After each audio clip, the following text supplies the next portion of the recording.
Bienvenidos a 10 minutos con Jesús. Hoy oramos juntos para no perder la fe. Señor mío y Dios mío, creo firmemente que estás aquí, que me ves, que me oyes. Te adoro con profunda reverencia. Te pido perdón de mis pecados y gracia para hacer con fruto este rato de oración. Madre mía Inmaculada, San José, mi Padre y Señor, Ángel de mi guarda, interceded por mí. Jesús, ya he perdido la cuenta de cuántos días llevamos contigo en el desierto, pero quiero seguir hasta el final. Y hoy, Jesús, me encuentro con uno de esos pasajes del Evangelio con los que no sé muy bien qué hacer, cómo tomármelo. Nos dices: no penséis que he venido a abolir la ley o los profetas. No he venido a abolirlos, sino a llevarlos a cumplimiento.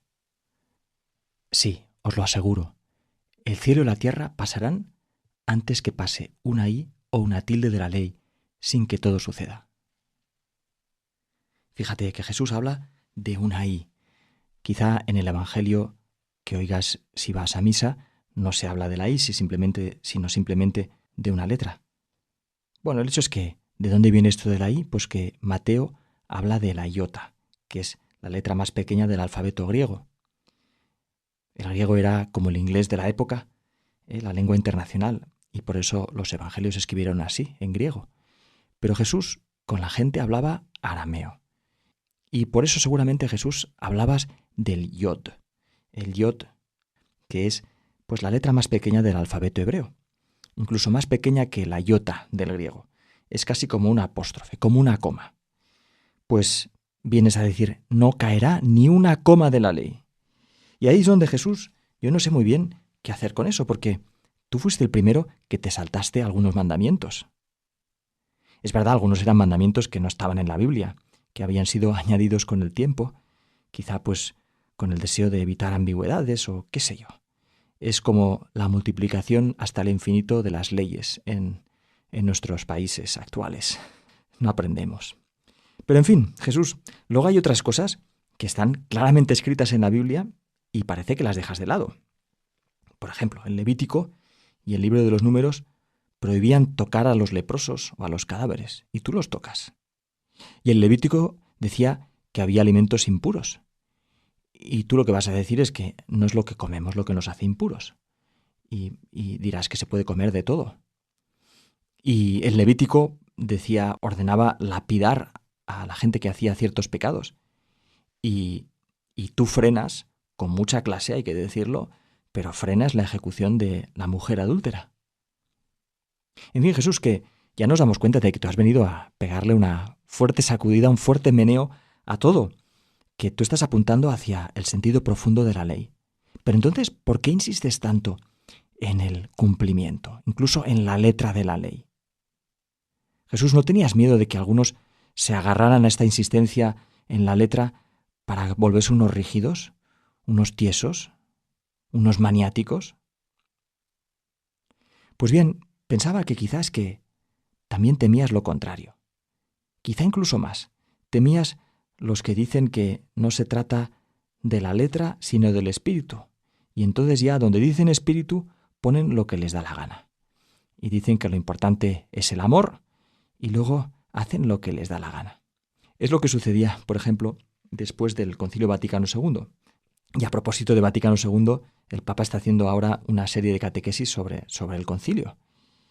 Porque pues se tarda como un siglo en asimilar un concilio, así que todavía estamos en ello. Y bien, parece ser que, yo no estaba ahí, pero parece ser que había gente que hablaba entonces ya del espíritu del concilio, contra la letra de los documentos del concilio. Y alguien comentaba pues que esa gente hacía como Luis XIV, como el rey de Francia, que decía: el Estado soy yo. Pues para esta gente era como si dijeran el espíritu del concilio, el espíritu soy yo. Y entonces le hacían decir al concilio pues lo que querían. Y quizás por eso que hasta el día de hoy pues hay gente que en la Iglesia que no quiere saber nada del Concilio Vaticano II, pero es que no estamos hablando del mismo concilio, estamos hablando de un concilio real y de otro ficticio. Pero en fin, pienso que Jesús, quizá con lo que tú dices, pues puede pasar parecido. si cumplir no se refiere a la letra, sino al espíritu, entonces algunos dirán, bueno, pues el espíritu, lo importante es amar, y ya, ¿no? Y entonces Jesús te transforma en un hippie simpático que dice que todo va bien y que iremos todos al cielo y ya, y se hacen el Jesús que les conviene. Pero tú no eres ese, tú no eres ese. De hecho, basta ver en el mismo capítulo 5 de San Mateo, en el que se encuentra el pasaje del Evangelio de hoy, basta con ver lo que dices después de cada pero yo os digo. Habéis oído que tal cosa está mal, que tal cosa es pecado, pero yo os digo.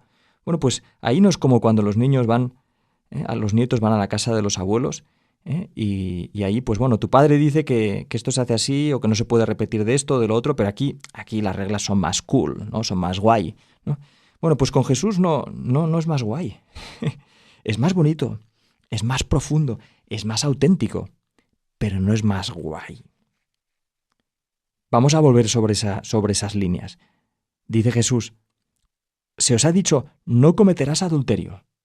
Pero yo os digo, de hecho, ya estás adulterando en tu corazón si miras pornografía o si te haces películas X en tu cabeza. Digamos que este Jesús es un poco invasivo, ¿eh? Ya no es que no deje caer ni una coma, es que añade comas, añade letras. Habéis oído que se os ha dicho, no matarás. Pues yo te digo, si desprecias a tu hermano, si lo insultas, es grave. No puedes entrar en el cielo así. Se os ha dicho, ojo por ojo y diente por diente. Lo cual no estaba mal, era una manera de limitar la venganza. Pero yo os digo, si alguien te pega en la mejilla derecha, preséntale la otra. Os han dicho, amarás a tu amigo, amarás a tu prójimo y odiarás a tu enemigo. Pues yo os digo, amad a vuestros enemigos y orad por los que os persiguen.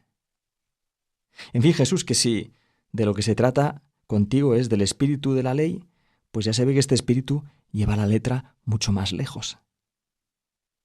De modo que sí, por un lado has dejado detrás algunos mandamientos que perdieron su razón de ser, pero por otro lado, contigo las cosas se vuelven mucho más finas. Es como pasar de 200 píxeles de resolución a 200 megapíxeles. Pero cuando Jesús hablas de estos pequeños mandamientos, de estos 200 megapíxeles, no es que quieras agobiarnos con normas hasta el infinito. No es eso. Es que quieres decirnos que uno no acaba nunca de aprender a amar.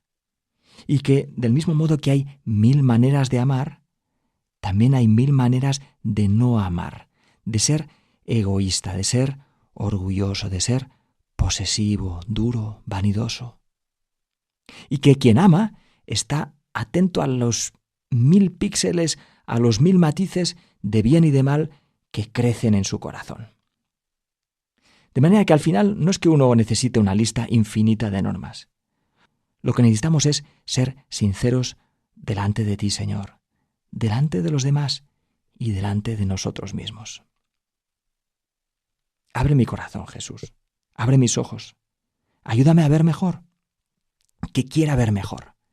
Para darme cuenta de que hay gestos, de que hay palabras, de que hay pensamientos que me ennoblecen, que me unen a los demás, que me liberan, que me dan una alegría auténtica, y que hay otros pensamientos, palabras, gestos que me embrutecen, que me dividen, que me alejan de los demás, que hacen de mí un esclavo, un infeliz, un desgraciado. Y entonces, Jesús, si veo así, si empiezo a ver así, empezaré a dar importancia a un pequeño iota, a una pequeña coma, a un pequeño apóstrofe. Y no porque me vuelva maniático, sino porque me vuelvo hijo, porque me vuelvo Jesús. Tú mismo, Jesús, nos das esta clave cuando coronas todos estos planteamientos, ¿a cuál más radical? Los coronas con el amor de los enemigos. Pues bien, cuando nos dices que amemos a nuestros enemigos y que recemos por los que nos molestan, cosa que se dice rápido, pues nos dices de vivir así para ser verdaderamente los hijos de vuestro Padre que está en el cielo. ¿Y qué es ser verdaderamente un hijo del Padre? Pues es ser Jesús, es dejar que Jesús me habite, que Jesús viva en mí, que Jesús sea Jesús en mí. Y eso es Jesús, nada más, nada menos lo que quiero. Y tú también lo quieres mucho más que yo. Si conociera a Jesús, el don de Dios, si supiera quién eres y lo que me quieres dar. Te doy gracias, Dios mío, por los buenos propósitos, afectos e inspiraciones que me has comunicado en esta meditación. Te pido ayuda para ponerlos por obra. Madre mía Inmaculada, San José, mi Padre y Señor, Ángel de mi guarda, interceded por mí. Señor Jesús, guarda a cada persona que oró hoy contigo, protégela, ilumina su camino y recuerda que nunca está sola, y cuando necesite volver a hablar contigo, tráela de nuevo a este lugar. Quédate con nosotros después de esta oración, bendice a quien escuche estas palabras, sana su corazón y fortalece su fe, que cada vez que vuelva a buscarte, encuentre aquí tu paz. Amén.